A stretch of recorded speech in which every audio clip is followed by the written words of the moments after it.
भारतीय लोकशाही न्यूजमध्ये आपले स्वागत। कार्यकारी संपादक आकाश जळके। युद्धजन्य परिस्थितीचा हॉटेल व्यवसायाला फटका, कमर्शियल गॅस तुटवड्यामुळे व्यावसायिक हवालदिल। गेल्या काही दिवसांपासून जागतिक स्तरावर निर्माण झालेल्या युद्धजन्य परिस्थितीमुळे आंतरराष्ट्रीय बाजारपेठेत इंधनाचे दर मोठ्या प्रमाणात वाढले आहेत। त्याचा थेट परिणाम कमर्शियल गॅस सिलेंडरच्या पुरवठ्यावर होत असून अनेक ठिकाणी गॅसचा तुटवडा जाणवू लागला आहे। यामुळे हॉटेल व खानावळ व्यावसायिकांसमोर गंभीर अडचणी निर्माण झाल्या आहेत। याबाबत भारतीय लोकशाही न्यूजचे संपादक आकाश जळके यांनी काही हॉटेल चालकांशी थेट संपर्क साधून परिस्थिती जाणून घेतली। काय म्हणालेत हॉटेल चालक, बघूयात।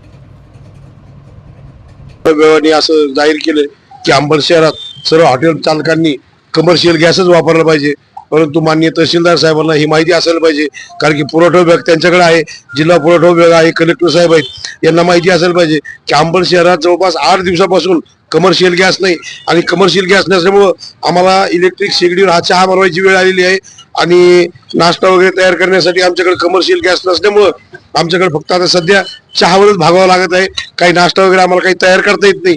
तरी शासनाला मी अशी विनंती करतो आणि सर्व व्यापारी महासंघाच्या वतीने, मी व्यापारी महासंघाचा जिल्हा उपाध्यक्ष असून रिपब्लिकन पार्टी ऑफ इंडियाचा जिल्हा उपाध्यक्ष आहे आणि सर्व हॉटेल व्यावसायिकांना अशी विनंती करतो की त्यांनी उद्या माननीय तहसीलदार साहेबांना निवेदन देण्यासाठी तहसीलमध्ये हजर राहिलं पाहिजे, कारण की 8 दिवसापासून अंबड शहरात कमर्शियल गॅस नाही आणि घरगुती गॅसचा सुद्धा तुटवडा आलेला आहे।